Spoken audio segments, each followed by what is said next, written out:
Madayi college നിയമനവുമായി ബന്ധപ്പെട്ട് Payyanur കുഞ്ഞിമംഗലത്ത് MK Raghavan MPയുടെ തറവാട് വീട്ടിലേക്ക് കോൺഗ്രസ് പ്രവർത്തകരുടെ മാർച്ച്. പ്രവർത്തകർ MK രാഘവന്റെ കോലം കത്തിച്ചു. MK രാഘവനെതിരെ രൂക്ഷമായ മുദ്രാവാക്യങ്ങളാണ് മുഴക്കിയത്.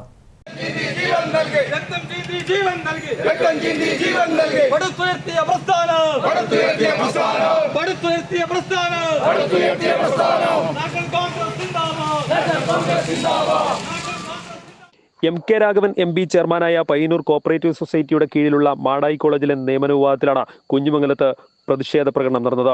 കുഞ്ഞിമംഗലത്തെ MK രാഘവൻ MPയുടെ തറവാട്ട് വീട്ടിലേക്ക് കോൺഗ്രസ് പ്രവർത്തകർ പ്രതിഷേധ പ്രകടനം നടത്തി. തുടർന്ന് MK രാഘവൻ MPയുടെ കോലം കത്തിച്ചു.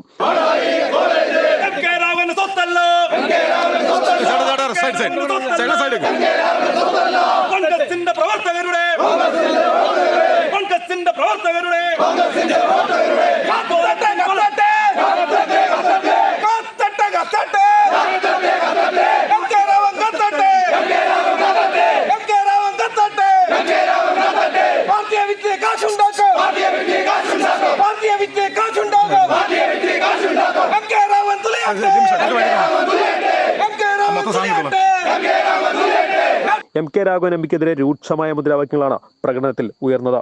സ്ത്രീകളും കുട്ടികളും ഉൾപ്പെടെ നിരവധി പേർ പ്രതിഷേധ പ്രകടനത്തിൽ അണിനിരന്നു. പ്രകടനം വീടിന് മുന്നിൽ പോലീസ് തടഞ്ഞു. നിയമന വിവാദത്തിൽ MK രാഘവൻ MP വാർത്താസമ്മേളനം വിളിച്ചു ചേർത്ത് വിശദീകരണം നൽകിയിട്ടുണ്ട്.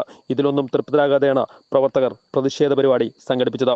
MPയെ തടഞ്ഞതിന്റെ പേരിൽ കോൺഗ്രസ് പ്രവർത്തകർക്കെതിരെ എടുത്ത നടപടി പിൻവലിക്കണമെന്നും നിലവിലെ നിയമനം പുനഃപരിശോധിക്കണമെന്നും പ്രതിഷേധക്കാർ ആവശ്യപ്പെട്ടു. ഭിന്നശേഷി നിയമനം അത് പ്രത്യേക നിയമനമാണ്, പ്രത്യേകമായ നിയമമാണ്. അതിന്റെ വെളിച്ചത്തിൽ എനിക്ക് ഒന്നും ചെയ്യാൻ കഴിയില്ല. എന്റെ പ്രിയപ്പെട്ട നാട്ടുകാരെ, ഈ ധനേഷിന് ഒരു വൈകല്യവുമില്ല. സാധാരണ general പോസ്റ്റിലേക്കാണ് Dhanesh നിയമിച്ചിരിക്കുന്നത്.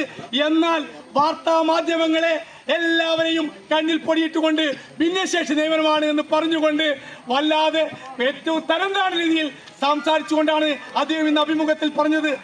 News bureau, Payyanur.